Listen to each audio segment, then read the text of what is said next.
वजह से खास पोर्शंस जहां पे मैग्नेटिज्म की कंसंट्रेशन होती है, मैग्नेटिक लाइंस ऑफ फोर्सेस हम उनको बोलते हैं।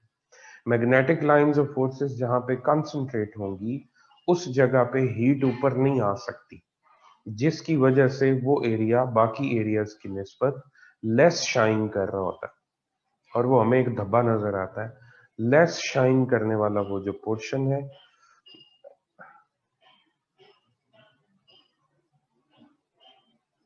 अच्छा, तो लेस शाइन करने वाला वो जो पोर्शन है दैट इज कॉल्ड सनस्पॉट।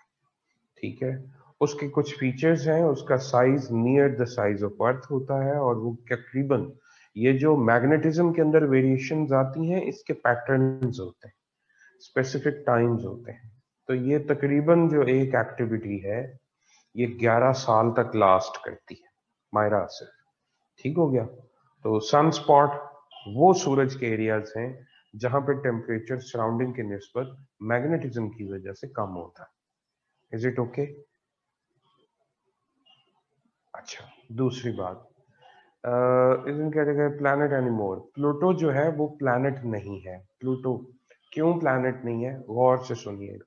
किसी भी प्लैनेट के प्लैनेट होने के लिए दो चीजें बहुत जरूरी हैं। नंबर वन, उसका फिक्स्ड ऑर्बिट हो, वो अपने ऑर्बिट से डिविएट ना करे। प्लूटो अपने ऑर्बिट से डिविएट करता है, कभी नेपच्यून की तरफ आ जाता है और कभी आगे किपर बेल्ट की तरफ चला जाता है। ठीक हो गया, एक मसला। दूसरा मसला है वो क्लैरिटी ऑफ नेबरहुड करे, यानी अपनी विसिनिटी में साइज वाइज सबसे बड़ा हो। ठीक हो गया, इसको हम बोलते हैं क्लैरिटी ऑफ नेबरहुड। ठीक है जी।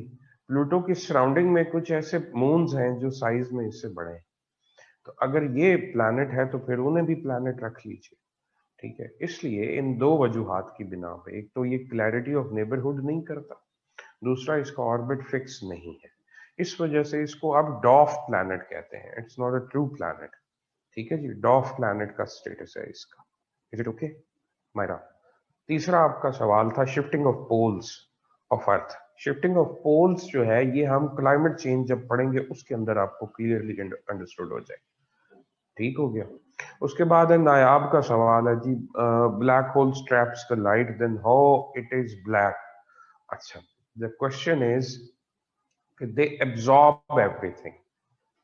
ठीक है, दे engulf एवरीथिंग। और वैसे भी इसके ऊपर बहस जो है इट्स आउट ऑफ कोर्स, तो विद इन कोर्स जितने सवाल हैं उन पे तो बहुत बहस की जा सकती है, लंबा खींचा जा सकता है। तो दूसरी बात एक और ना है, आप सुन लीजिए, ब्लैक होल्स के बारे में हमारी इंफॉर्मेशन बहुत लिमिटेड है। हम दो तीन बातें उनके बारे में जानते हैं कि वो बहुत हाई डेंसिटी और हाई ग्रेविटेशनल पुल के रीजन्स हैं। एक बात तो ये है। ठीक है जी। इवन हम ये कहते हैं कि फोटोन, यानी कि स्पीड ऑफ लाइट से भी अगर कोई चीज वहां से मूव करती है वो भी उससे एस्केप नहीं कर पाती, वो उसको भी ग्रास्प करते हैं, engulf करते हैं, एब्जॉर्ब करते हैं। ठीक हो गया जी। और ये वो रीजन्स हैं जो री रेडिएट नहीं करते, मतलब लाइट को, जो आप बात कर रही हैं, अदरवाइज ये शाइनी आपको नजर आए। इन सारी बातों का क्रक्स ये है कि मोर और लेस हमारे पास ज्यादा नॉलेज नहीं है ब्लैक होल्स के बारे में। स्टीफन हॉकिंग ने कहा कि ये these are the windows to other universes. ठीक है जी। तो अब ये भी एक थ्योरी है कि, और जो मल्टीवर्स का कॉन्सेप्ट है, बाकी यूनिवर्सेस को जाने के लिए आप अगर ब्लैक होल में एंटर होते हैं you will and into another universe. ठीक है जी। तो कोई गया नहीं, किसी ने कोई एक्सपेरिमेंट नहीं किया, कोई कुछ नहीं, असम्पशंस हैं। तो उसकी बेस पे हम कोई ऐसी चीज नहीं लिख सकते पेपर में कि ये कंफर्म है। हाँ, दो तीन बातें वही जो मैंने आपको बताई हैं, हाई ग्रेविटेशनल पुल और इंटेंस डार्कनेस यानी इंटेंस एब्जॉर्प्शन वाले ये रीजन्स हैं।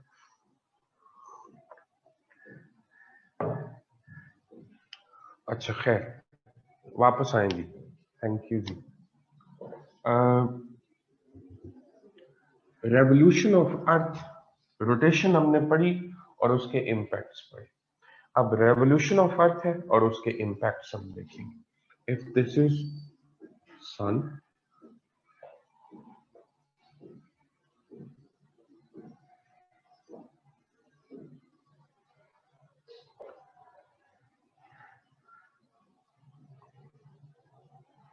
ये एलिप्टिकल ऑर्बिट है अर्थ का।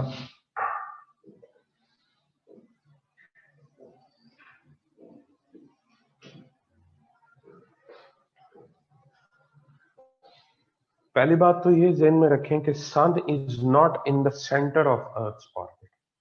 थोड़ा सा एक साइड पे, sun is the centre of solar system overall. Sun is not the centre of galaxy, sun is not in the centre of earth orbit. ठीक हो गया। अच्छा, एक तरफ फासला कम होता है, दूसरी तरफ फासला ज्यादा है। ठीक है जी।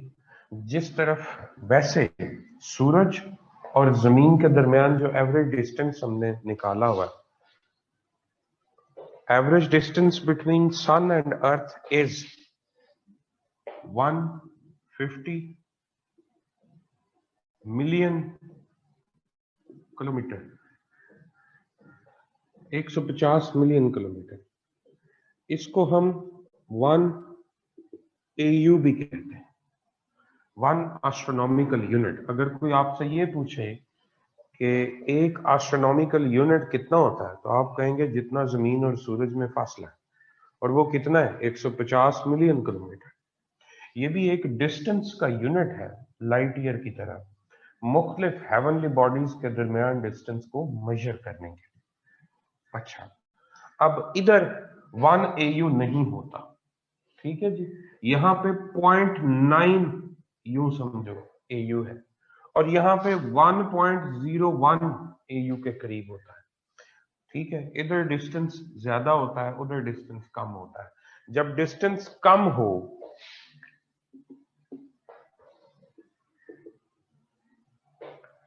ठीक हो गया, तो उसको आप बोलते हैं पेरिहीलियन।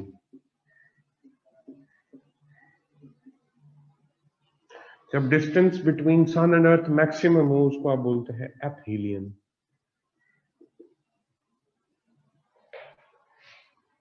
ये डायग्राम आपने मेरे साथ ड्रॉ करनी, साथ साथ बनाते जाए।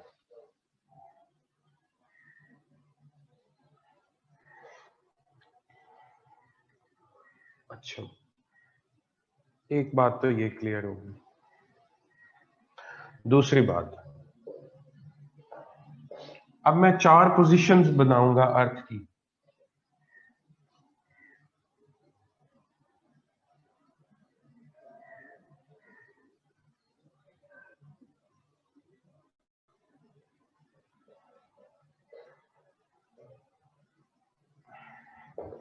ये इक्वेटर है,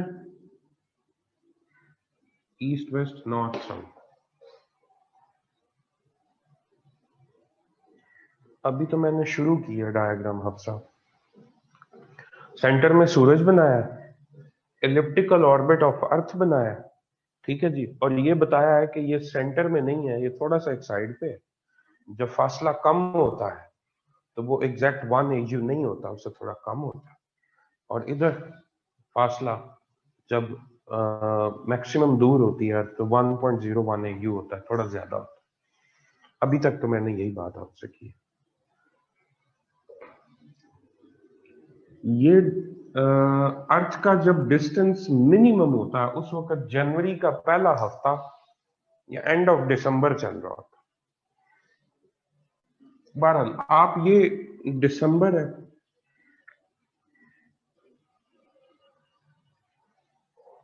और इधर आता है जून।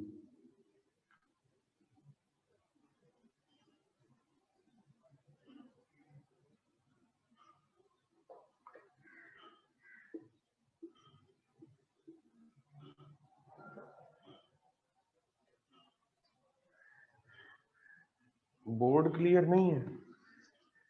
मैं पिक्चर भिजवा दूंगा, मेरे हिसाब से तो क्लियर है। इज इट ओके ना?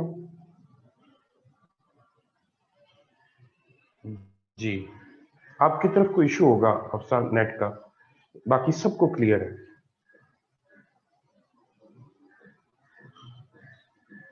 जी मुस्तफा, दुरुस्त। अच्छा जी, इधर जून आ गया, दिसंबर, जून। जून में ये मैक्सिमम मैक्सिमम फासले पे होती है।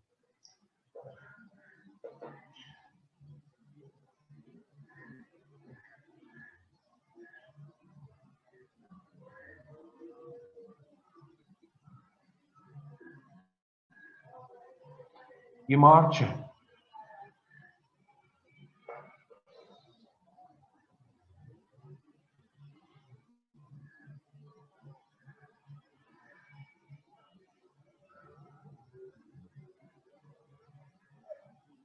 ये सितंबर है।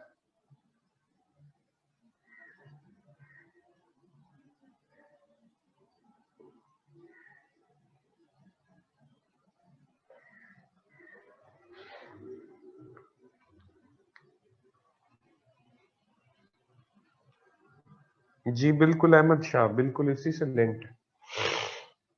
हम रेवोल्यूशन की वजह से फॉर्मेशन ऑफ सीजन्स की तरफ बढ़ रहे हैं।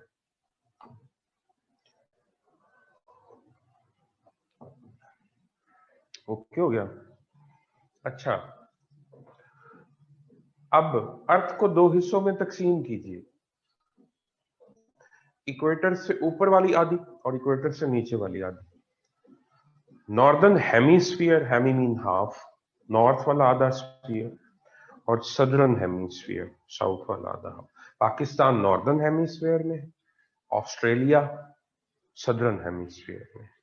तो अगर आप पाकिस्तान और ऑस्ट्रेलिया के सीजन्स को कंपेयर करें तो वो बिल्कुल एक दूसरे के ऑपोजिट है। ठीक है, आपको बहुत इंफॉर्मेशन मिल जाएगी। वैसे आप सिंपली नॉर्थ साउथ का कंपैरिजन भी कर सकते हैं। नॉर्दर्न हेमिस्फीयर में जो मौसम होगा, ठीक है जी, सदर्न हेमिस्फीयर में नीचे जाके बिल्कुल उसके ऑपोजिट मौसम चल रहा होगा। ठीक है, सो बेस्ट एग्जांपल है पाकिस्तान की और ऑस्ट्रेलिया की। आप अगर इन दोनों को कंपेयर करेंगे तो आप सीजन्स को बहुत इजीली अंडरस्टैंड कर सकते हैं। क्यों? इक्वेटर के करीब जाके, यानी इक्वेटर से अगर 10 लैटिट्यूड नीचे और इक्वेटर से 10 लैटिट्यूड ऊपर आप ये कहें कि ऊपर सर्दी हो तो नीचे गर्मी हो, तो ऐसा नहीं होगा। आप ये कहें कि नहीं जी ऊपर नॉर्दर्न हेमिस्फीयर है नीचे सदर्न हेमिस्फीयर है, तो आप तो कह रहे उलट होना चाहिए, ऐसा नहीं है। इक्वेटर के करीब सीजन्स और तरह के होते हैं, पोल्स के ऊपर सीजन्स और तरह से बिहेव करते हैं। अब जो मिडिल लैटिट्यूड्स हैं जहां पे मैक्सिमम पॉपुलेशन है दोनों तरफ, नॉर्थ और साउथ में, वहां पे तकरीबन सीजन्स एक दूसरे का उलट होते हैं। इसलिए मैं कह रहा हूं कि उन रीजन्स के अंदर मिडिल लैटिट्यूड्स में पाकिस्तान और ऑस्ट्रेलिया की एग्जांपल्स बेस्ट एग्जांपल्स हैं। अगर आप इनको कंपेयर करेंगे तो आप सीजन्स को बहुत इजीली अंडरस्टैंड कर सकते हैं और लिख भी सकते हैं। पाकिस्तान इधर है, यहां ऑस्ट्रेलिया यहां है। E for Pakistan, A for Australia. अच्छा, दिसंबर में आपके यहां सर्दी होती, उधर गर्मी होती। आप ये भी सवाल कर सकते हैं कि दिसंबर में अर्थ जो है वो सूरज के करीब तरीन होती है, इसलिए गर्मी होनी चाहिए। अक्सर लोग ये कंफ्यूज होते हैं। डिस्टेंस जो है इफेक्टिव होता है, इफेक्ट करता है, लेकिन एक अकेला ये मेजरमेंट का यूनिट नहीं है, ये अकेला पैरामीटर नहीं है जो टेम्परेचर को डिसाइड करता है। टेम्परेचर को और भी बहुत सारे पैरामीटर्स हैं जो डिसाइड करते हैं। मसलन मरकरी सूरज के करीब तरीन है लेकिन हॉटेस्ट नहीं है, हॉटेस्ट वीनस है। ठीक है जी, उससे आगे है, दूर है सूरज से, लेकिन जो बाकी फैक्टर्स हैं वो डोमिनेट करके। वो कौन से हैं? यानी वीनस का स्लोली रोटेट करना और वीनस का उसके ऊपर CO2 का एटमॉस्फेयर होना। उसकी वजह से वीनस जो है वो ज्यादा हीट को ट्रैप कर लेता, ठीक है, as compare to Mercury. Mercury का एटमॉस्फेयर नहीं है, इसलिए उसका टेम्परेचर वहां तक नहीं पहुंच पाता। सो इस बात से कंफ्यूज नहीं होना कि हम करीब हैं तो हमें जो है वो हीट ज्यादा मिलेगी। इससे कहीं ज्यादा बड़ा फैक्टर है कि एंगल ऑफ रेडिएशन क्या है। जो सूरज से रोशनी आ रही, क्या वो सीधी आ रही है या टेढ़ी आ रही? अगर स्ट्रेट आएगी तो ज्यादा हीट आएगी छोटे एरिया में, यानी कम एरिया के अंदर ज्यादा रेडिएशन आए। अगर वो एंगल पे आएगी, स्कैटर होके आएगी, तो यूं समझो कि एरिया बढ़ता जाएगा और नंबर ऑफ रेडिएशन जो है वो कम होती जाएंगी। तो हीटिंग इफेक्ट रिड्यूस हो जाता है, ये टिल्ट ऑफ अर्थ की वजह से। सो नॉर्थ या नदर्न हेमिस्फेयर, ऊपर वाला आधा स्फीयर, उस वक्त अवे फ्रॉम सन होता है, और सदर्न हेमिस्फेयर टुवर्ड्स सन होता है, फेसिंग सन होता है। इसलिए साउथ में गर्मी चल रही होती है और नॉर्थ में सर्दी चल रही होती है। आप सर्दियों में देखते हैं कि सूरज बिल्कुल आपके सर के ऊपर से नहीं गुजरता, एक साइड से गुजर रहा होता है। आप उस वक्त सूरज के बिल्कुल सामने नहीं होते, यू आर नॉट फेसिंग सन, जिसकी वजह से डायरेक्ट इंसुलेशन, स्ट्रेट रेडिएशन आप तक नहीं पहुंचती। इसकी वजह से आपके यहाँ हीटिंग इफेक्ट करीब होने के बावजूद रिड्यूस होता है। और जो साउथ है वो करीब भी है प्लस स्ट्रेट सनलाइट भी ले रहा है, इसलिए वहां पे शदीद गर्मी होती है दिसंबर के अंदर ही। ऑस्ट्रेलिया में दिसंबर वार्म सीजन है, उनके यहाँ भीगा भीगा दिसंबर नहीं होता, ये आपका ही होता है, ठीक है जी। लेकिन आपकी तरफ सर्दी चल रही होती है। सो नॉर्दर्न हेमिस्फीयर में दिसंबर में क्या होगा, विंटर, और नीचे क्या होगा, summer. Region, southern hemisphere is facing sun and northern hemisphere is away from sun. Done. अच्छा, 1.3 है। अब आ जाओ इधर जून में। अब सिचुएशन देखो, अब northern hemisphere is toward sun and southern hemisphere is away from sun, ये नीचे से इस तरफ है। सो नॉर्थ में जून में आपके यहां क्या होता है, समर, और नीचे क्या होगा उस वक्त, विंटर।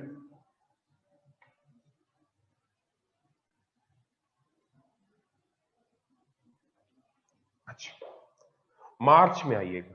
मार्च में आपकी सर्दी एंड हो रही होती है, उनकी गर्मियां एंड हो रही होती है, और मिडिल सीजन आ रहे होते हैं। अर्थ उस वक्त इस पोजीशन पे होती है, इधर सूरज है, इस पोजीशन, जितनी हीट ऊपर जा रही होगी उतनी हीट नीचे आ रही होगी। दोनों पोर्शंस का टेम्परेचर तकरीबन एक जैसा होता है, ठीक है। लेकिन आपकी चूंकि सर्दियां खत्म हो रही होती हैं, आपके पास जो अगला सीजन आ रहा होता है, दैट आप उसको बोलते हैं जी स्प्रिंग आ रही है आपके पास, क्योंकि इसके बाद गर्मी शुरू होनी है, वेजिटेशन शुरू होनी है, बहार है, फूल निकलेंगे, पौधे जो हैं वो ज्यादा। अच्छा, उनका क्या होता है, उनकी गर्मियां एंड हो रही होती हैं, ठीक है, आगे सर्दी ने आना है, उनकी खजां शुरू हो रही होती है, ठीक है। ओवरऑल टेम्परेचर तकरीबन माइल्ड होते हैं, ऊपर भी और नीचे भी। मार्च में आपके पास स्प्रिंग आएगा और उनके पास ऑटम आएगा। सितंबर में उलट हो जाएगा, आपका ऑटम चल रहा होगा, ये भी मिडिल जोन है, ट्रांजिशन जोन है, और उनका स्प्रिंग चल रहा होगा।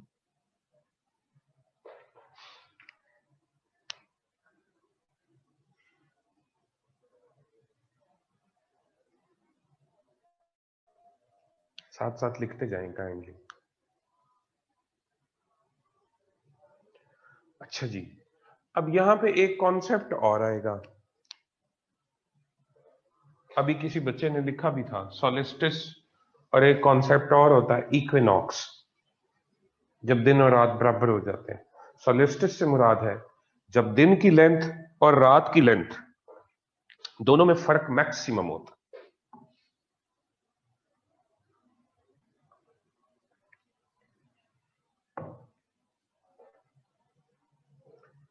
जी 21 जून, बिल्कुल ठीक। अब इधर आइएगा जरा, 22 दिसंबर, 22 दिसंबर, 22 दिसंबर को आपके पास क्या हो रहा होगा भाई, आपकी सबसे लंबी रात होती, सबसे छोटा दिन होता, ठीक हो गया। और उधर क्या होता है, उधर सबसे लंबा दिन होता है, सबसे छोटी रात होती, यानी आपका उस दिन दिन और रात का फर्क मैक्सिमम होता है, और इसी तरह उनका भी दिन और रात का फर्क मैक्सिमम होता है। लेकिन आपका विंटर सोलिस्टिस होता है, विंटर सोलिस्टिस, और उनका समर सोलिस्टिस होता है।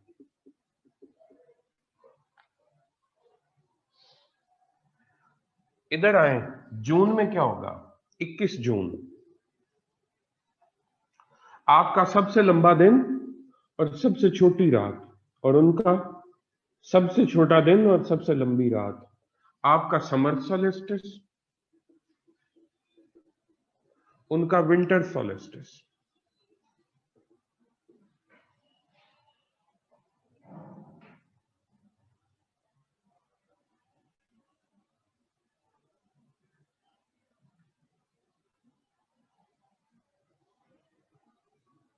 ठीक हो गया?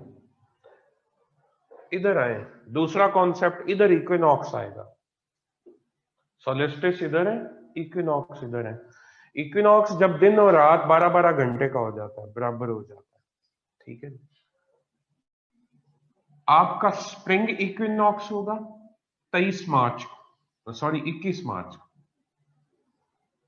और 23 सितंबर को, 23 सितंबर और 21 मार्च। 21 मार्च को आपका स्प्रिंग इक्विनॉक्स है, उनका ऑटम इक्विनॉक्स है। Equinox means when day length and night length is equal. और सितंबर में उनका ऑटम इक्विनॉक्स होगा,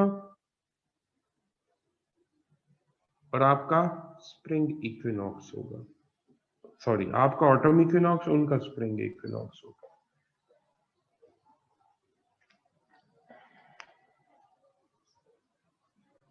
जी मोमल, मैं आपको अभी ये सारा रिपीट करता हूं, आप काइंडली मेरे साथ चलते जाइए, इसको थोड़ा सा कीजिए। सोलिस्टिस होता है जब दिन और रात का फर्क मैक्सिमम होता है। ठीक है जी।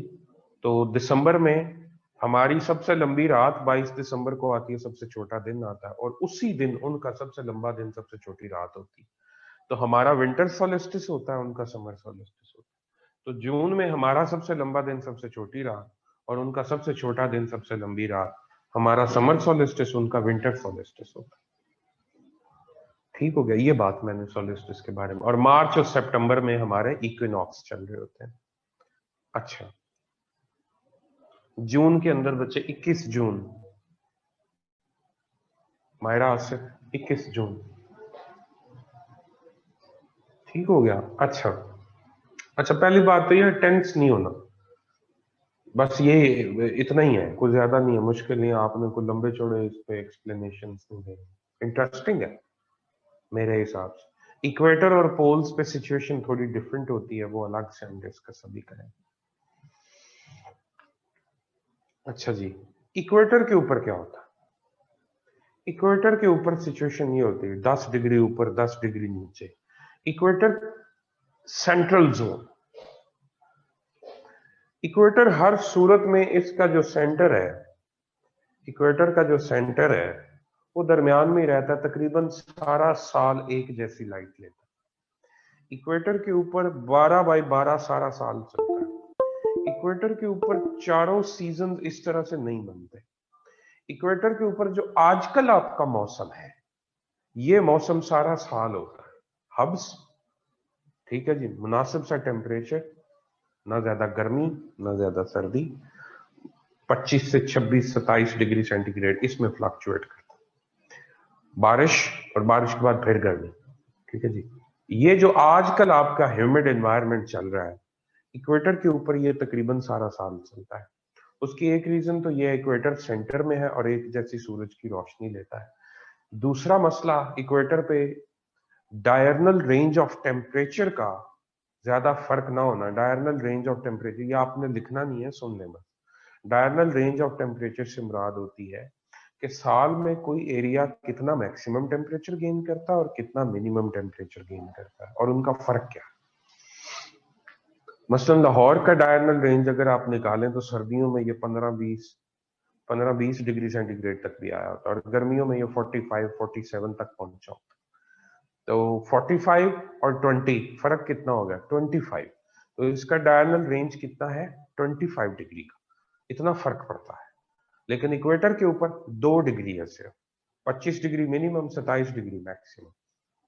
ठीक है, टेम्परेचर वहां पे ज्यादा वेरी नहीं करता। एक बात, इक्वेटर के ऊपर टेम्परेचर एक जैसा रहता है, उसकी दूसरी वजह है इक्वेटर मोस्टली पास करता है मैरीन एरिया से, ओशनिक रीजन से। ठीक है जी। अच्छा, अटलांटिक से, इंडियन से, और सेंटर में जो Africa, north sorry south America के अमेज़न का रीजन वो आता है, इंडोनेशिया, मलेशिया के आइलैंड्स आते हैं। इन तमाम के ऊपर इस एनवायरनमेंट की वजह से बहुत ज्यादा प्लांटेशन।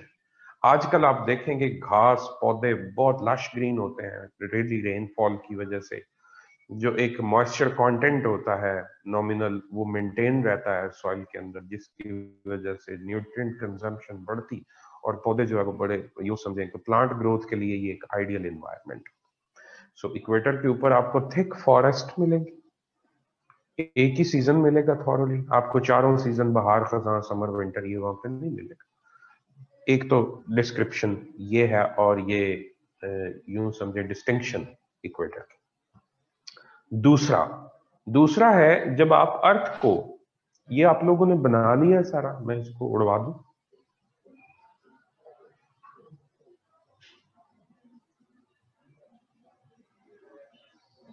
मुझे पिक सेंड कर दें।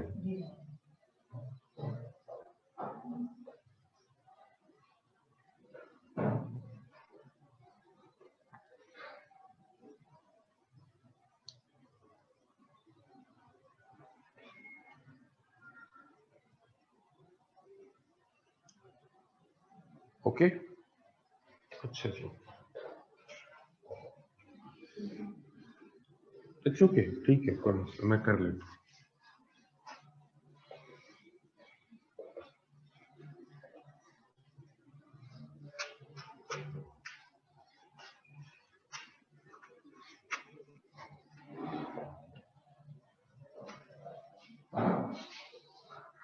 अच्छा जी, पिक्चर आपको भेज देते हैं। एक बात और सुनिए पोल्स के बारे में।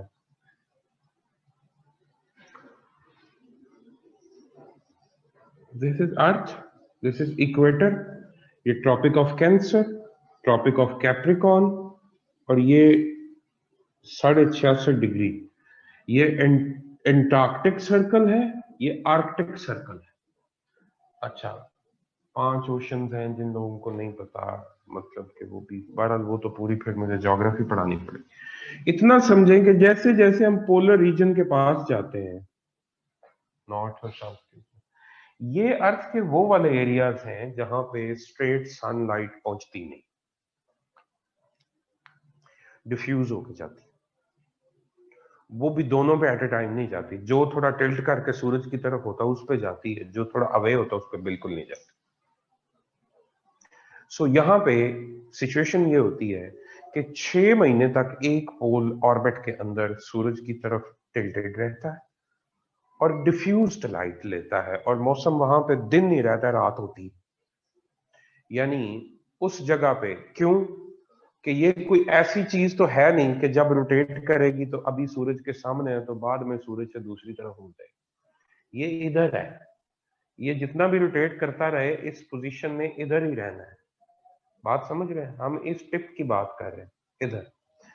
तो अगर ये इस तरह है तो सूरज से रोशनी यहां पे पहुंचेगी, इधर नहीं पहुंच पाएगी। और अगर ये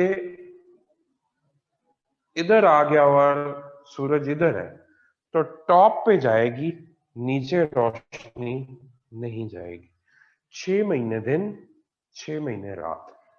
ठीक है, आधा ऑर्बिट एक पोल सामने रहता है, आधा ऑर्बिट दूसरा पोल सामने आता है। और वहां पे सिस्टम इसी तरह समझे जिस तरह डस्क होती है, डॉन एंड डस्क का जो मौसम होता है, यानी सुबह का वक्त, शाम का वक्त, बिल्कुल उस तरह की लाइट होती है। ठीक है जी। और डार्कनेस जब है तो 6 महीने फिर डार्कनेस है। टेम्परेचर बहुत रिड्यूस होता है, यूं समझें कि टेम्परेचर गोज अप टू -40 -50। ठीक है जी। परमा फ्रॉस्ट है, पोलर कैप्स हैं। ठीक है जी। जैसे जैसे ग्लोबल वार्मिंग बढ़ रही है, ये मेल्ट हो रहे हैं। ठीक है जी। और ये सारा कुछ आगे पोलर शिफ्ट और ये बातें हम डिस्कस करेंगे क्लाइमेट चेंज के लिए। सो मैं रिपीट करने लगा हूं, फिर से सुनिएगा। अर्थ का ऑर्बिट एलिप्टिकल है, अर्थ का 23.5 डिग्री का टिल्ट है।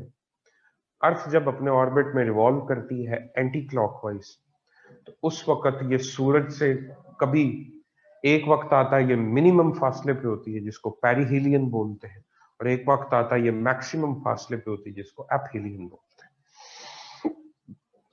ठीक है। दिसंबर में हमारे यहाँ यानी पाकिस्तान यानी नॉर्दर्न हेमिस्फीयर में सर्दी, सदरन में गर्मी। तो हमारे पास उस वक्त सबसे लंबी रात आएगी 22 दिसंबर को, और सबसे छोटा दिन आएगा, तो उसको हम बोलते हैं कि हमारे पास आ गया विंटर सोलिस्टिस, और उधर आ गया ऑस्ट्रेलिया में समर सोलिस्टिस। ठीक हो गया जी। उस वक्त southern hemisphere is facing sun, northern hemisphere is away from sun. जून में जाके सिचुएशन क्या हो जाती है? जून में सिचुएशन ये हो जाती है, northern hemisphere is towards sun and southern is away from sun, उलट हो जाता है। तो नीचे फिर सर्दी हो जाती है, ऊपर गर्मी हो जाती है। तो ऊपर फिर समर सोलिस्टिस आएगा 21 जून को, और नीचे आएगा विंटर सोलिस्टिस। मार्च और सितंबर के मिडल मंथ्स हैं जिनमें सीजन्स वेरी कर रहे हैं, ट्रांजिशन फेजेस होती है। अर्थ टिल्ट करते करते एक ऐसी पोजीशन पे आती है कि ऊपर नीचे एक जैसी सनराइज आ रही होती है। ठीक है जी। ऊपर स्प्रिंग आएगा दिसंबर के बाद मार्च में, और नीचे ऑटम आएगा। स्प्रिंग इक्विनॉक्स, ऑटम इक्विनॉक्स, और नीचे जब आप सितंबर में आएंगे तो ऊपर ऑटम आ जाएगा, नीचे स्प्रिंग आ जाएगा। Autumn equinox, spring equinox. फिर हमने डिस्कस किया इक्वेटर। इक्वेटर मैंने बोला सारा साल 12/12, 12 घंटे दिन 12 घंटे रात। 100% 12/12 नहीं रहता, थोड़ा वेरी करता है। ठीक है जी, लेकिन चंद मिनट्स की वेरिएशन होती, घंटों की नहीं होती। एक बार दूसरा मैंने बोला है कि वहां पे थिक फॉरेस्ट होते हैं, डायरनल रेंज ऑफ टेम्परेचर ज्यादा नहीं है। ठीक है, चारों सीजन्स नहीं होते। इसी तरह पोल्स पे भी चारों सीजन्स नहीं होते। पोलर एरियाज और इक्वेटोरियल एरियाज को निकाल के बाकी जो अर्थ है वो मैंने आपको बाकी सारी बताई। अब पोलर रीजन्स के ऊपर क्या होता है? 6 महीने दिन और 6 महीने रात होती है। Is it clear? Understood? Yes और नो?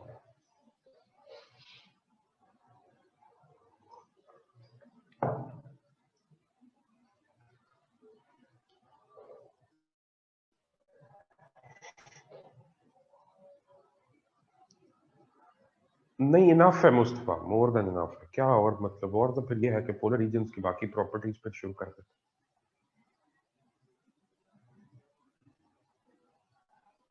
इनफ है मेरे हिसाब से, तो बच्चे इनफ है।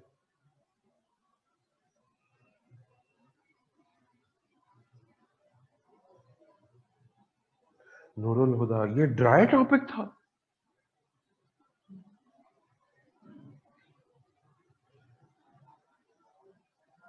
आर्कटिक सर्कल और एंटार्कटिक सर्कल, नुमान।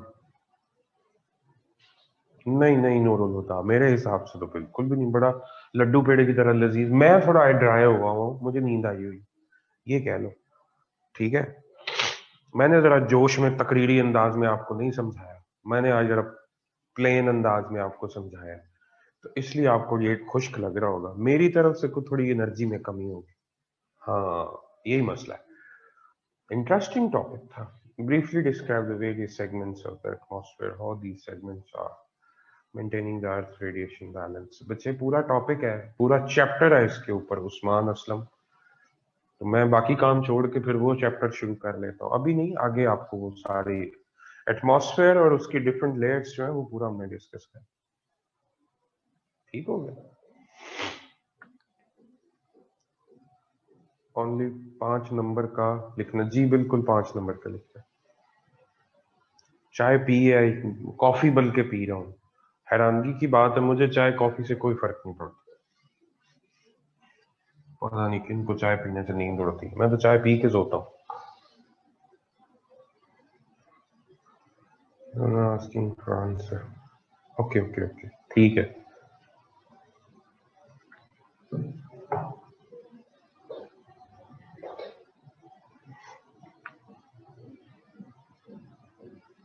मेरे साथ भी यही अमीर रमजान, बाकी आलिया, अमीर, नूरुल हुदा। सर आप कोला पिया, good source of caffeine. Cola से भी कुछ नहीं होता, मेरी नींद उड़ती है सिर्फ नींद पूरी करने से, वैसे नहीं उड़ती। बड़ी अच्छी बात है। जिन लोगों की नींद काफी रिजिड होती है अच्छा होता है, लंबी उम्र होती है उनकी। एस्प्रेसो दे दो, कुछ भी कर लो, कोई फर्क नहीं पड़ता।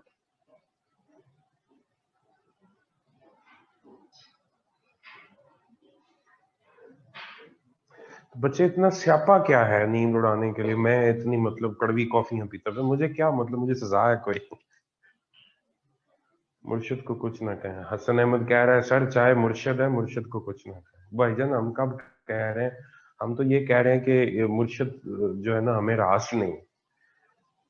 23 सितंबर is autumn and spring equal. जी बच्चे बिल्कुल ओके जी। Is it okay? अगला टॉपिक देखिएगा।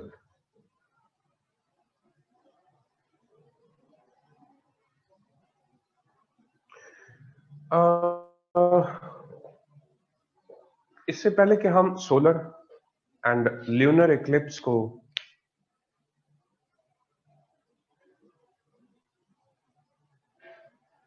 स्यापा क्या है नींद उड़ाने का? हाँ सोबिया नवाज, यही मेरा सवाल है भाई। इतनी मुसीबत क्या है नींद उड़ाने? आ रही है तो नींद करो, जब नींद पूरी हो जाए उठो, फिर अपना काम करो, फिर नींद आए फिर सो लो। नींद को जबरदस्ती उड़ाना दिमाग के साथ ज्यादती होती है, में अपनी मेमोरी वीक करने का काम है। गलत फहमी है आपकी। जो नींद पूरी करके जागने के वक्त अपना पूरा पोटेंशियल इस्तेमाल करते हैं वो बेहतर है। हफ्सा कह रही है सर जो सोते हैं वो खोते हैं। अल्लाह, कुछ खुदा का खौफ है। पता नहीं ये खोता कौन सा है, लाहौरियों वाला है या मतलब वैसे कोई चीज खो बैठना, ये वो वाला है? बिल्कुल सही है, राइट। एवं इतना काफी? क्यों इतनी भी नींद नहीं आई मुझे? वापस आए। अच्छा जी, पुट्ठी सीधी बातों पे इतने खुश होते हो, हंसते चले जाते हो। चीज खो बैठना सर, अच्छा अच्छा चलें कोई बात नहीं। इंसान आजाद है, कुछ भी कह सकता है आजकल फेसबुक पर। मतलब आप कुछ भी कह सकते हैं। Ethics, code of ethics media पे अप्लाई नहीं होते। शुक्र कर। जागने वाले को महरूम तो आलम रखा, सोने वाले से कहा सारी खुदाई पे। वाह वाह वाह वाह वाह, सोदिया नवाज, क्या कहने। अब ये तसव्वुफ शुरू हो गया जी। जागने वाले को महरूम दो आलम रखा, सोने वाले से कहा सारी खुदाई तेरी। वाह, बात बहुत दूर की है और समझने की बात है अगर कॉन्टेक्स्ट का पता चल जाए लोगों को तो। सो भाई वैसे भी साइंटिफिकली अगर आपको नींद आ रही, आप लोग ये जो रात को बहुत ज्यादा जागते हैं और अननेचुरल यानी कि जो हरकतें हैं, यानी जब आपको सोना चाहिए आप जाग रहे होते हैं, जिस एज में भी आप है आपको महसूस नहीं होगा। आफ्टर 10 years आप नोट करेंगे बाकायदा कि आपकी मेमोरी और जो पोटेंशियल है ब्रेन का वो वीक होना शुरू हो जाए। सो बहुत सारे लोग हैं जो इस रूटीन को खराब नहीं करते and they remain strong mentally, उनकी मेंटल एबिलिटीज स्ट्रांग होती हैं। ये स्लो पॉइजन है। आप जितना ज्यादा जागेंगे, गैर जरूरी, आप ये समझते हैं मैं रात को बड़ा अच्छा पढ़ लेता हूँ तो दिन को कोई आपको क्या कहता है, वो मतलब मारता है कोई आपको दिन को फिर? या दिन के वक्त आप एक्चुअली रूटीन रिवर्स होगी। रात को पढ़ना है और सुबह के वक्त जो है वो सोना है। तो ये नहीं, और ये जितने भाषण दे रहे हैं कि जो सोते हैं वो खोते हैं, माजरत से ये सारे खूब टिका के दिन को सोते हैं। ठीक है, तो कुछ सिर्फ 6, हाँ तो 6 आवर्स ठीक है, काफी होती है। और देना।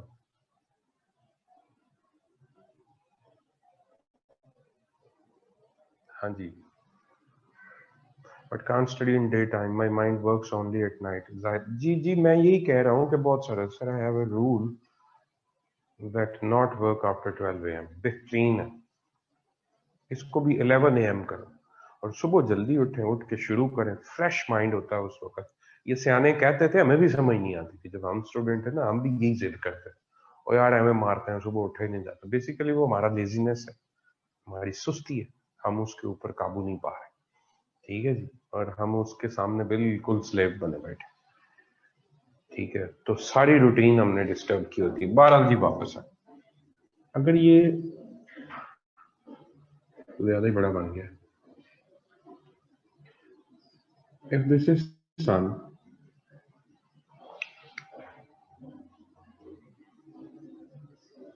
this is earth,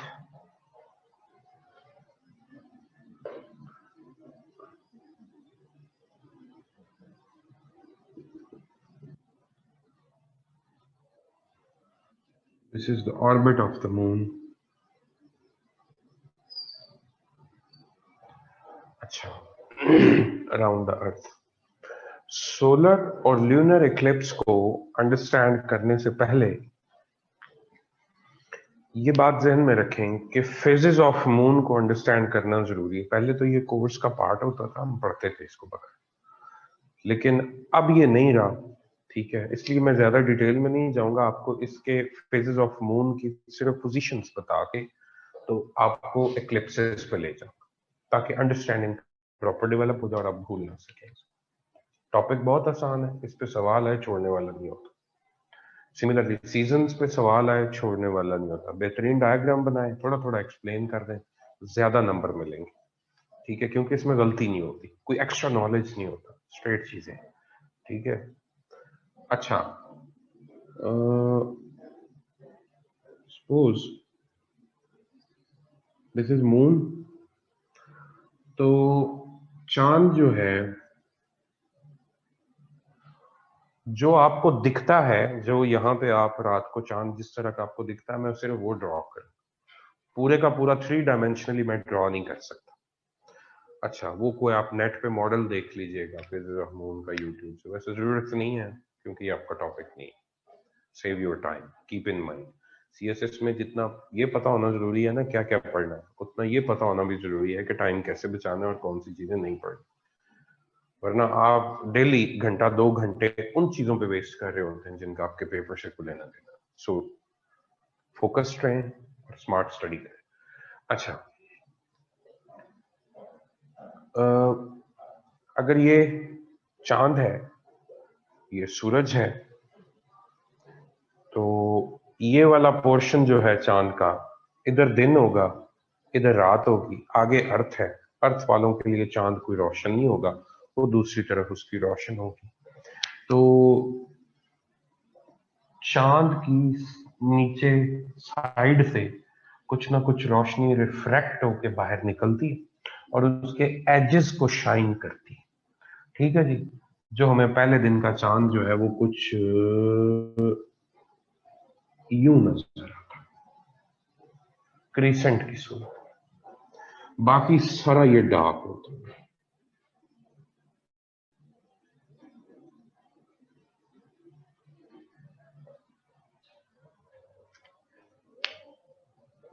बारिश है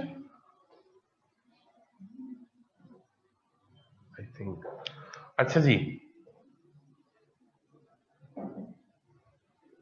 तो पहले दिन का चांद जो नीचे से क्रिसेंट आपको नजर आता है उसको आप बोलते हैं न्यू मून।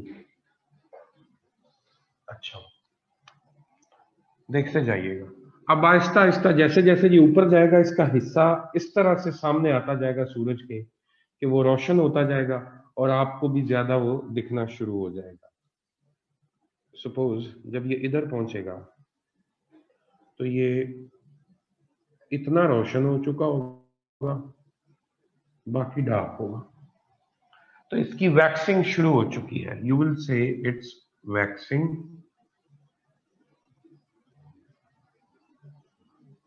क्रिसेंट। ठीक हो गया जी। अच्छा, वैक्सिंग क्रिसेंट है, इधर आए, 7वें दिन का चांद किस तरह का होगा? 7वें दिन का चांद प्यारे भाई इस तरह का होगा, आधा रोशन होगा, आधा डार्क होगा।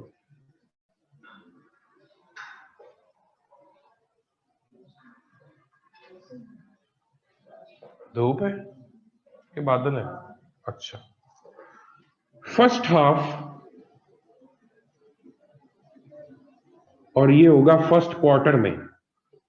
चांद का महीना 28 दिन का होता है, 7 दिन, 14 दिन, 21 दिन, 28 दिन। So first quarter, second quarter, third quarter, fourth quarter. So first quarter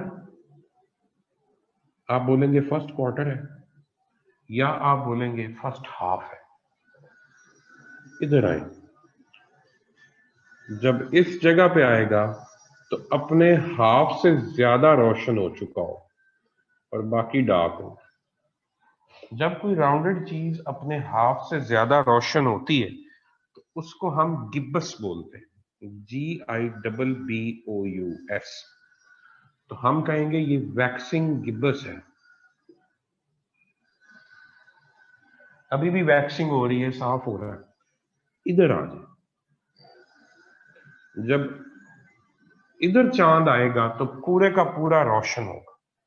उसकी वो वाली साइड जो अर्थ की तरफ है, उस सारे की सारी आपको लेट नजर आएगी। 14वीं का चांद, फुल मून।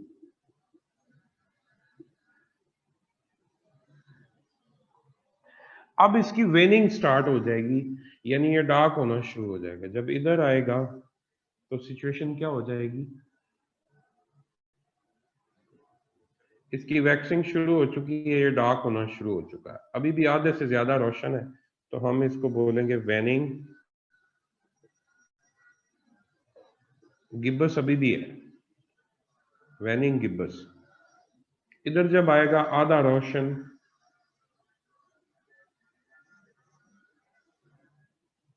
और आधा डार्क हो चुका हो, इसको सेकंड हाफ या थर्ड क्वार्टर बोलेंगे। दूसरा क्वार्टर ये था, थर्ड ये। इधर आ जाए तो क्या सिचुएशन होगी, इतना सा रोशन रह जाएगा, बाकी सारा डार्क हो चुका होगा।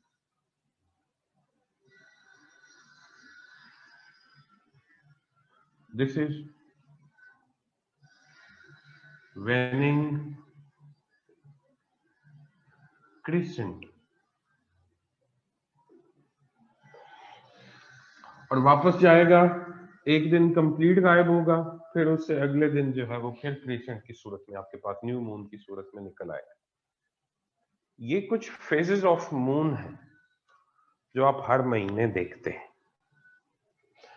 अब इनमें जो सवाल आपके दिमाग में भी आ रहा होगा, दो फेज बड़े इंपॉर्टेंट है, new moon and full moon. जब न्यू मून सेंटर में आता है तो सूरज से आने वाली रोशनी इसको रोकनी चाहिए और अपना साया जमीन पर डालना चाहिए। और जमीन पे जहां जहां साया पड़े उन लोगों को सूरज दिखना बंद होना चाहिए। ठीक हो गया? ये हर चांद की पहली तारीख को होना चाहिए कि सूरज दिखना बंद हो जाए। जो चीज हमें नजर आना बंद हो जाती है हम कहते हैं उसको इक्लिप्स हो। सो जब मून दरमियान में आएगा और सन आपके लिए छुप जाएगा तो उसको आप बोलेंगे कि सोलर इक्लिप्स हो गया। हो सकता है वो जो साया हो चांद का वो पूरी अर्थ के ऊपर ना कवर करे, कुछ एरियाज को कवर करे, उसकी कोई लेंथ हो, ठीक है जी, तो बाकी एरियाज के ऊपर इक्लिप्स ना हो रहा हो, सिर्फ चंद रीजन्स के ऊपर हो रहा हो। डिपेंड्स। सारे की सारी अर्थ चांद कवर नहीं कर सकता, इसका साइज छोटा है और इसका शैडो का शेड भी छोटा होता है, वो पूरी अर्थ को कवर नहीं करता। सो इधर रहने वाले, ऊपर रहने वाले, उनके लिए हो सकता है सूरज वैसे ही नजर आ रहा हो उनको जैसे नजर आ रहा, ठीक है, लेकिन सेंटर में रहने वाले जहां पे शेड पड़ा उनके लिए छुप जाए। एक ये बात है, ये हर पहली को होना चाहिए एज पर दिस डायग्राम। और फुल मून जब चांद इधर हो तो अर्थ दरमियान में आती है, तो अर्थ का साइज भी बड़ा है, इसको अपना शेडो कास्ट करना चाहिए। और चांद रात को लोग देख रहे होंगे, फुल मून होगा और उसके ऊपर एकदम साया पड़ेगा और उसको छुप जाना चाहिए, यानी ल्यूना आपको नजर आना बंद हो जाएगा, तो आप बोलेंगे ल्यूनर एक्लिप्स हो गया। तो हर 14वीं को अर्थ को दरमियान में आके रोशनी चांद की तरफ जो जाती है उसे रोकना चाहिए, और पहली तारीख को सोलर इक्लिप्स होना चाहिए और 14वीं तारीख को ल्यूनर इक्लिप्स होना चाहिए। क्या ऐसा होता है?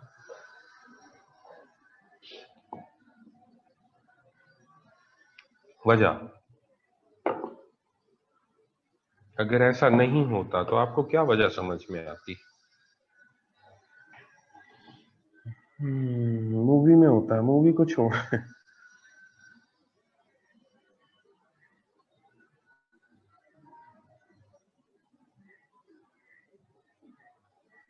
Rotation of moon and earth, Usman Aslam Mughal नहीं बच्चे। Properties of light, Ahmad Shah नहीं। Movement of earth around sun नहीं जी। दाऊद अहमद बच्चे, उससे भी कोई फर्क नहीं पड़ता, यहीं पे रुक जाएं।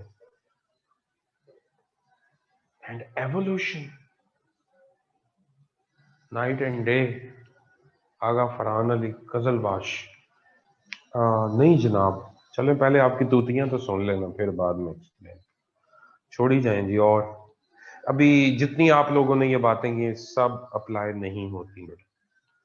Revolution of earth, revolution of अर्थ, तो उससे क्या होता है? मोहम्मद अहमद कहता है अल्लाह की कुदरत है, बात तो ठीक।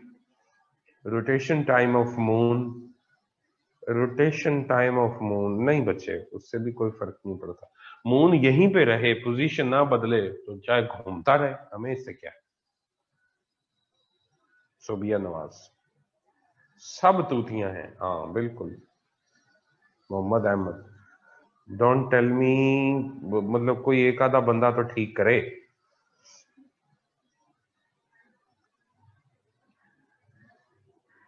शाबाश शाबाश, दिमाग लड़ाएं। मून सराउंड करता है अराउंड अर्थ, मतलब इस गल का की मतलब है? Revolution of moon, Jahanzeb Khan भाई देखें, आप लोग इससे कंफ्यूज क्यों हो रहे हैं? मैं चलें एक और चीज ड्रॉ करता हूं। This is the orbit of the earth, ठीक है।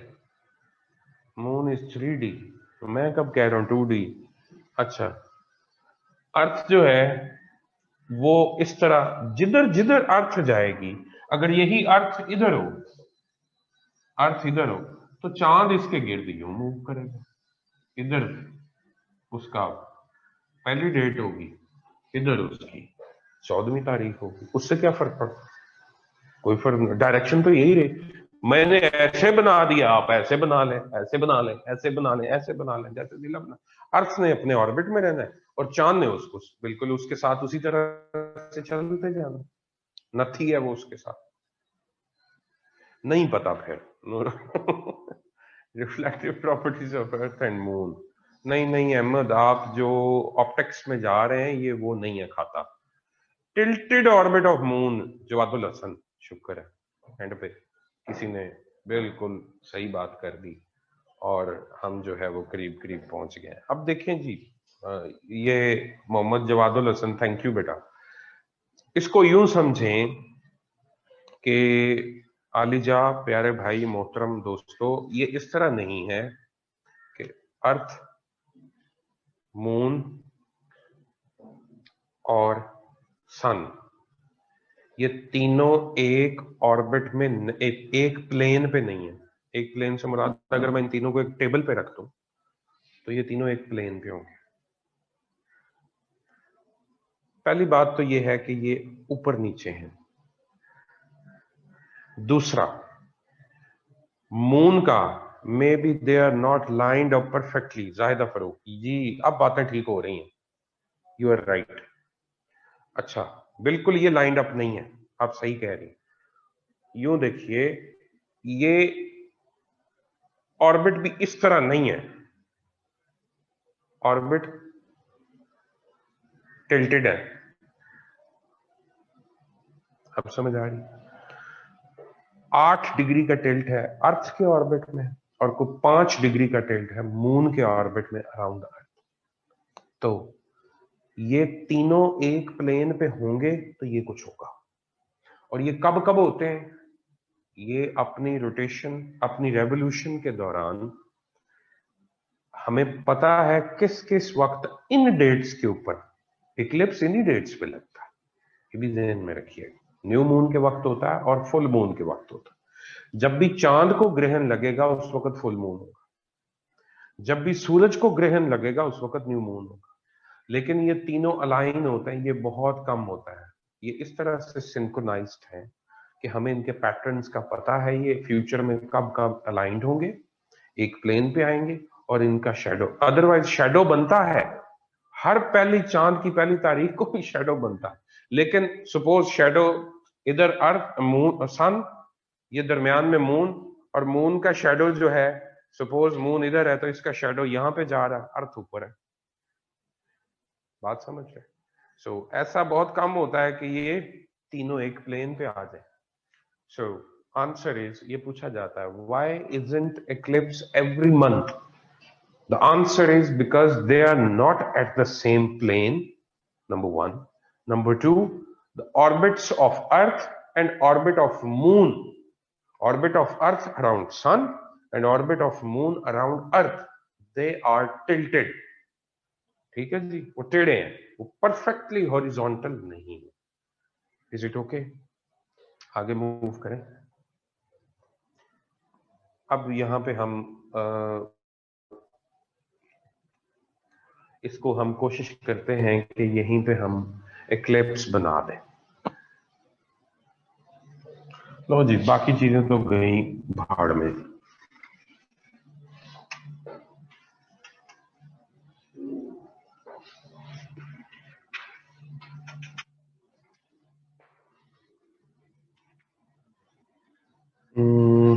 चलो पहले ये पोजीशन समझो। शाहरुख सारा सुलेमान सर भी डिग्रीज वाला, degrees of earth and moon tilt, 8 degree का टिल्ट अर्थ के ऑर्बिट में और 5 डिग्री का टिल्ट मून के ऑर्बिट में। इज इट ओके सारा?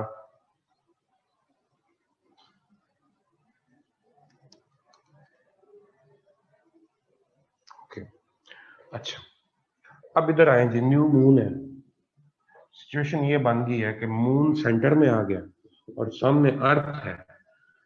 सूरज से आने वाली रोशनी को ये रोकेगा।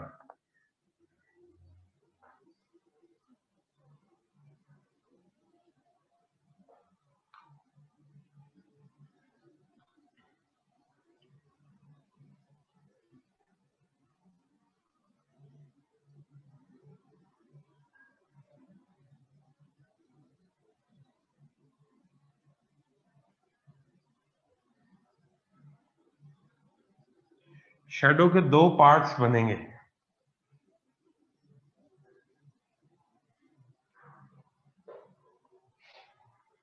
ध्यान से देखिएगा जरा, कोई भी शैडो, ये मेरा शैडो बाजू का आप टेबल इसके बोर्ड के ऊपर देख सकते हैं।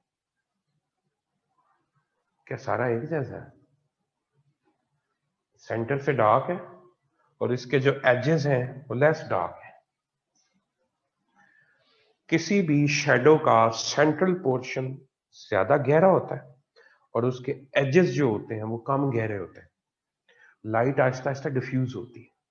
ठीक हो गया? सो शैडो के 2 पार्ट्स होते हैं। Central portion, the darker portion, उसको आप बोलते हैं अम्ब्रा, यानी कि ये वो वाला पोर्शन है जहां पे डार्कनेस होती है।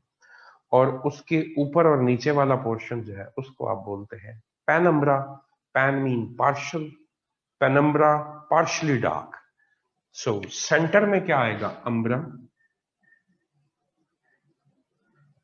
और ऊपर और नीचे क्या आएगा? पेनम्ब्रा।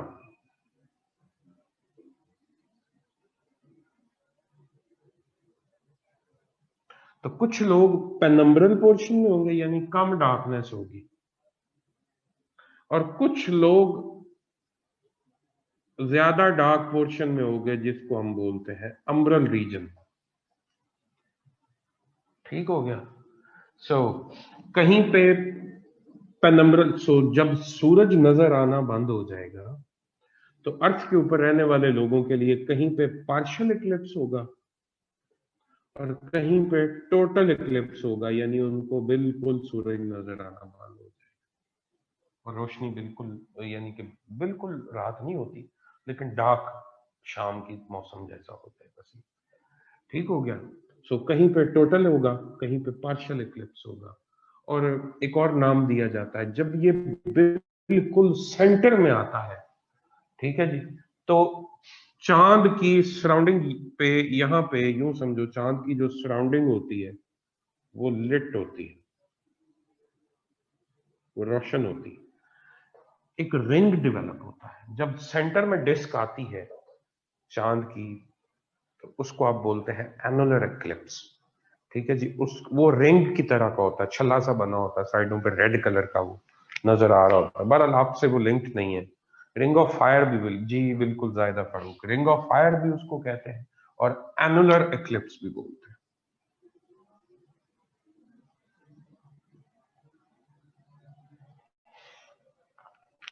एक तो ये सीन हो सकता है, ये पिक्चर्स बनी हुई हैं आपकी बुक में, डायग्राम्स हैं, आप देखेंगे क्लियरली अंडरस्टैंड कर जाएंगे आप।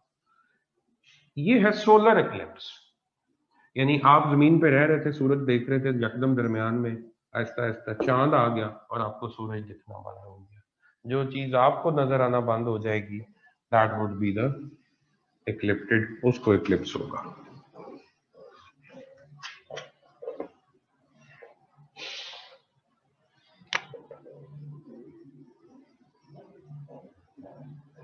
सन अब आ गई अर्थ दरमियान में।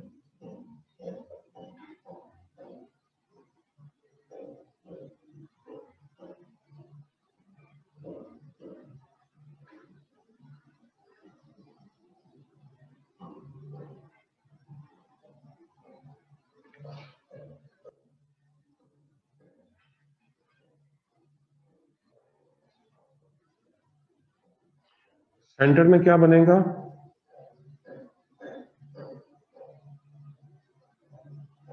अम्बरा। ऊपर क्या होगा? पेनम्बरा।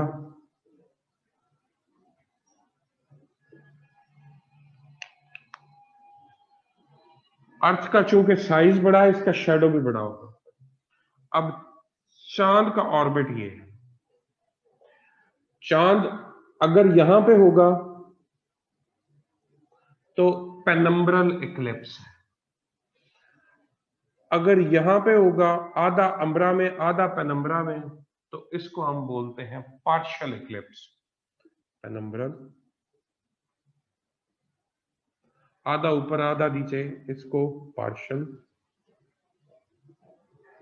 कंप्लीट अगर इधर होगा अम्ब्रल रीजन तो टोटल,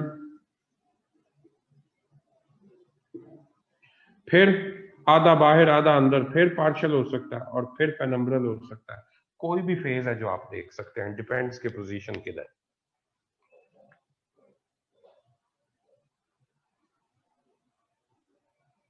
इज इट ओके?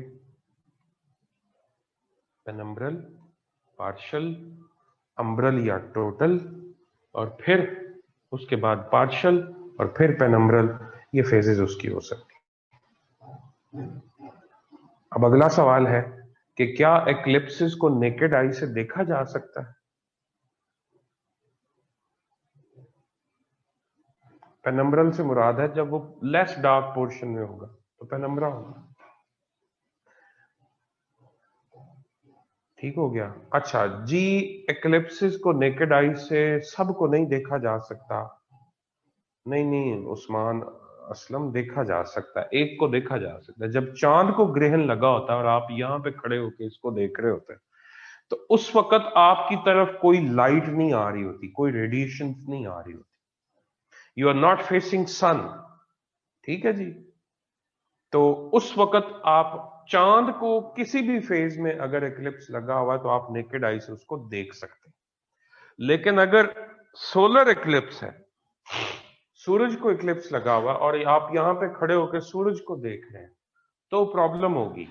उस वक्त क्या होता है कि आपका जो आंख है उसका रेटिना डैमेज होने के चांसेस होते हैं, यू आर फेसिंग सन, और सूरज से हार्मफुल रेडिएशंस भी आ रही होती हैं, प्लस आपकी आई की जो यूं समझें कि कंसंट्रेशन एंड डायलेशन ऑफ जो आयरस यानी प्यूपल है, ठीक है, अमाउंट ऑफ लाइट को जो कंट्रोल करती है वो बहुत क्विकली डायलेट और कंसंट्रेट नहीं हो पाती, और इस वजह से लाइट जब मैक्सिमम एंटर होती है तो आपका रेटिना डैमेज हो सकता है। सो सोलर इक्लिप्स को आप नेकेड आई से नहीं देख सकते, देखेंगे नुकसान होगा, ठीक है जी। और अगर ल्यूनर इक्लिप्स हो तो उसको आप देख सकते हैं। देखें जी, मोहम्मद अहमद, पेनम्ब्रल से मुराद है जब वो पेनम्ब्रल पोर्शन में है, पार्शली डार्कनेस के पोर्शन में है, और जब आधा पेनम्ब्रा में आधा अम्ब्रा में, उसको मैं पार्शल बोल रहा हूं। क्या कंफ्यूजन? ठीक हो गया। और जायदा Farooq, okay, enough for the day. आगे हम इंशाल्लाह अगला चैप्टर शुरू करेंगे जिसमें अर्थ का इंटरनल स्ट्रक्चर और बाकी चीजें इंशाल्लाह हम डिस्कस करेंगे। ओके हो गया जी? यू वेलकम जी, welcome.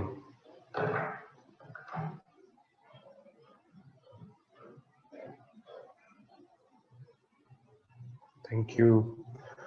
Ultraviolet light is visible but infrared light is not visible. False जी। थैंक यू जी, thank you Hasan Ahmed. Okay बच्चे, अल्लाह हाफिज।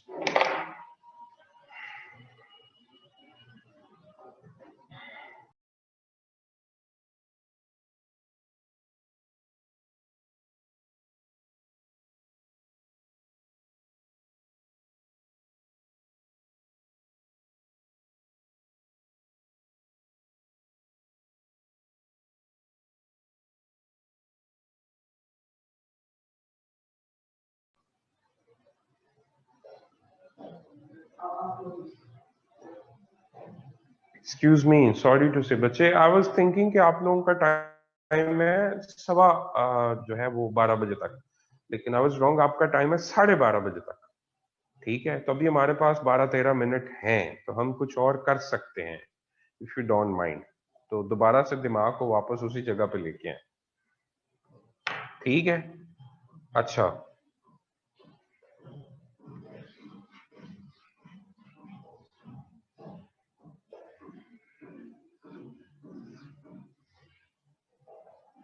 ओके।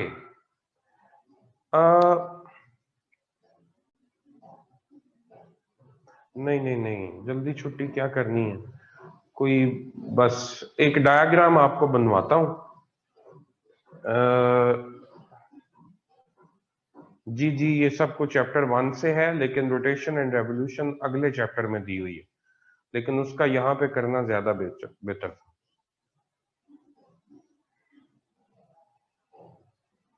ठीक है, तो अभी एक डायग्राम और बनाएं।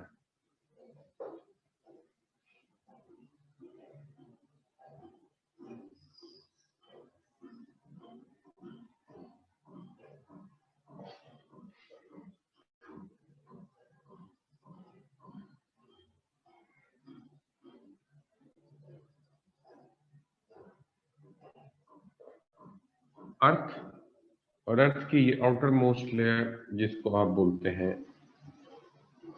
क्रस्ट,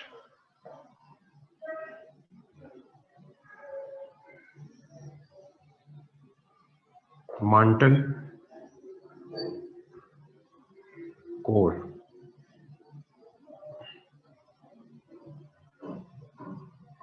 ये मांटल है, मांटल को दो हिस्सों में तकसीम किया जाता है।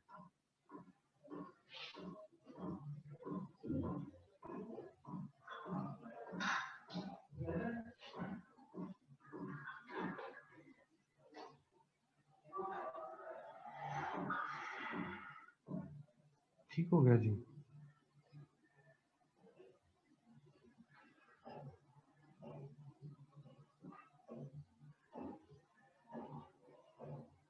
अपर मांटल,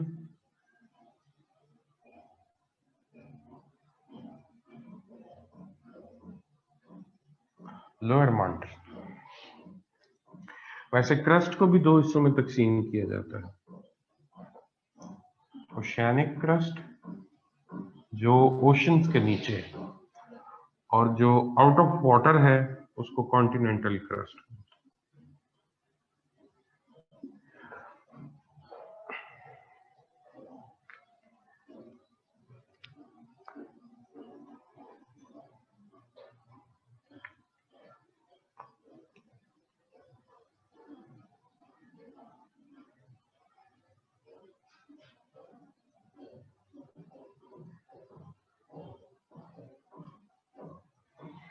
अच्छा जी, उसके बाद ये कोर के दो हिस्से हैं,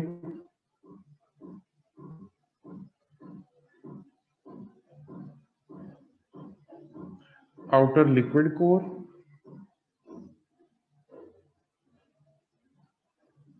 इनर सॉलिड कोर।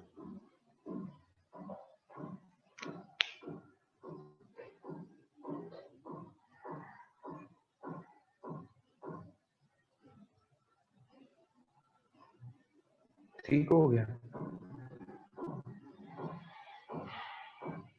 ये इंटरनल स्ट्रक्चर ऑफ अर्थ है।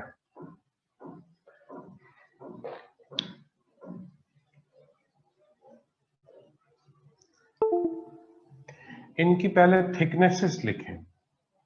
जो क्रस्ट है ओवरऑल ये 5 से 70 किलोमीटर तक जाती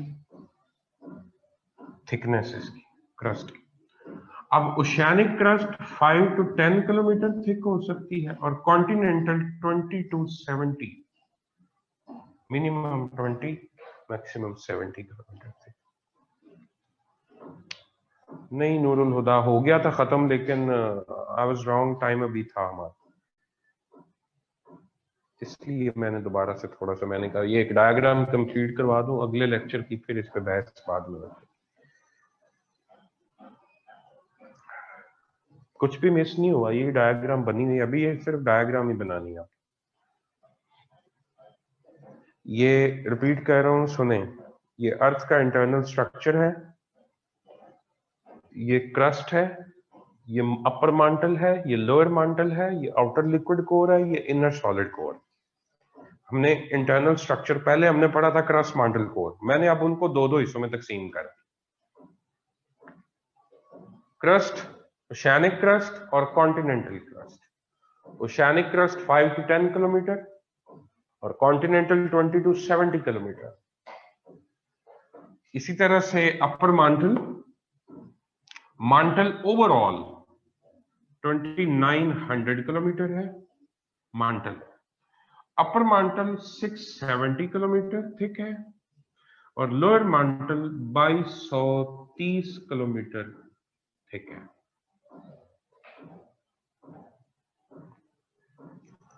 आउटर लिक्विड कोर और inner solid core, core overall 3500 kilometre thick है। आउटर लिक्विड कोर जो है दैट इज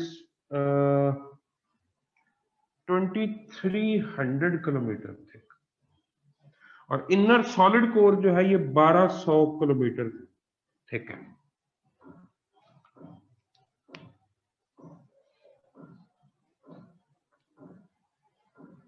ये कुल मिला के तकरीबन 6400 बनता है रेडियस के बराबर सारी थिकनेस।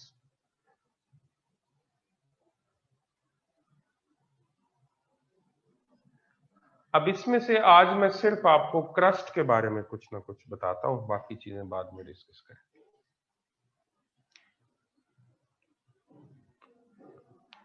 क्रस्ट जो है ओशियानिक एंड कॉन्टिनेंटल। पहला फर्क क्या है, ओशियानिक क्रस्ट एक तो लेस थिक है, 5 to 10 किलोमीटर इसकी thickness. Continental crust 20 to 70 kilometre thickness है, ये ज्यादा थिक है। इसकी थिकनेस कम है लेकिन डेंसिटी बहुत ज्यादा है, मोर डेंस। ये लेस डेंस है। दूसरा फर्क। तीसरा फर्क क्या है, जो ओशियानिक क्रस्ट है इसमें मोस्टली जो रॉक मिलती है वो बेसॉल्टिक होती है। बेसॉल्ट लिख लें, ये बाद में जब मैं आपको रॉक्स पढ़ाऊंगा तो आपको पता चल जाएगा, ये इग्नियस रॉक्स की एक टाइप बेसॉल्ट होती है। इधर ये ग्रेनिटिक होती है, ग्रेनाइट होता है।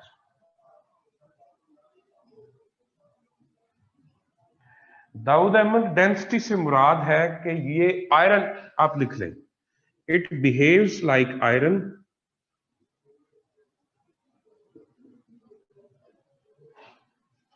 डेंसिटी के हवाले से, and it behaves like would.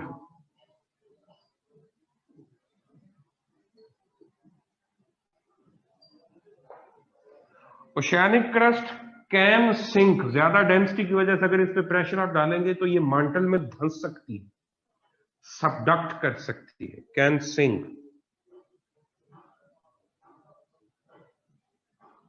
Can sink into the mantle।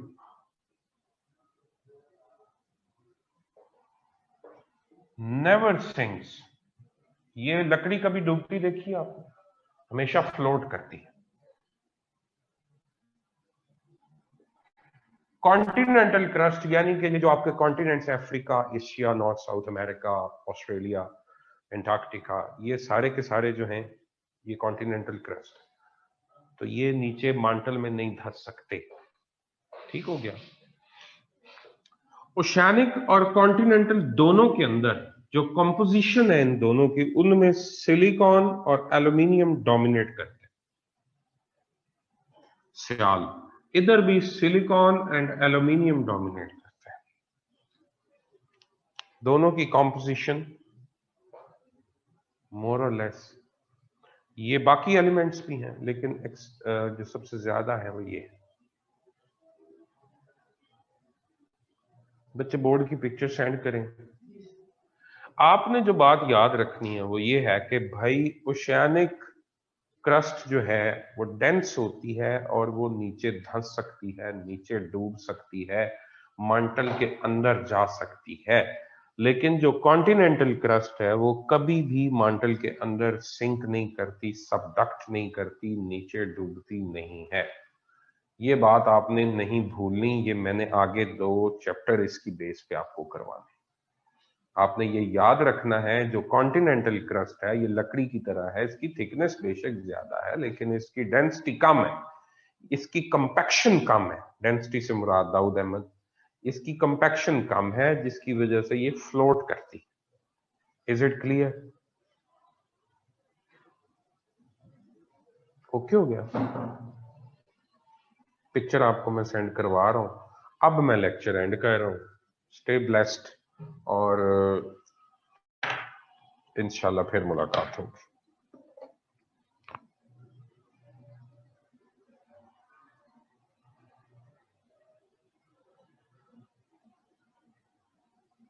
Okay बच्चे, एंड कर दें। अल्लाह हाफिज।